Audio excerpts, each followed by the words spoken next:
according to the third law of motion, for every action there's an equal and opposite reaction. And this is talking about forces, saying that if we have two cars that are going to collide with each other, let's say,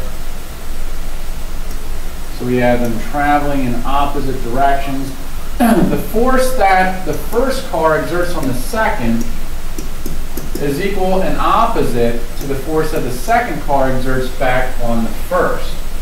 Looking at our impulse momentum theorem, we see that force is the change in momentum over the change in time. And so what we can do is we can replace these forces. We can say that instead, the change in momentum of the first car divided by the time of contact with the second is equal and opposite to the change in momentum of the second car divided by the time in contact with the first. Now, it just stands to reason that the two times should be the same. The time that the first car is in contact with the second should be the same that the time of the contact with the second has with the first. The first car can't be touching the second without the second car touching the first. So they've got to be the same, meaning they cancel out. So what we have is that the change in momentum of the first car is equal and opposite to the change in momentum of the second car. So let's write this out now. Momentum is mass times velocity. And the change in is the final minus the initial. And these are both car 1. Well, that is equal but opposite to the change in momentum of the second car. So we have the mass times velocity of the second final minus the initial.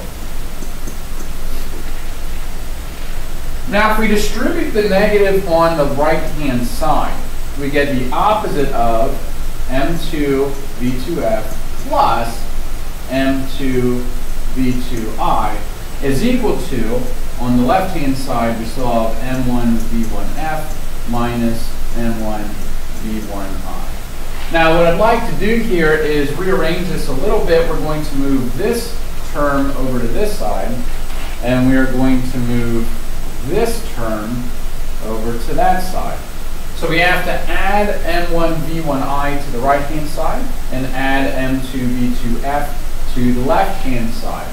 And so what we get is m1 v1f, and I'll write this one in green since I circled it in green, plus m2 v2f is equal to, and I'll write this in purple since I circled it in purple, m1 v1i plus m2 v2i.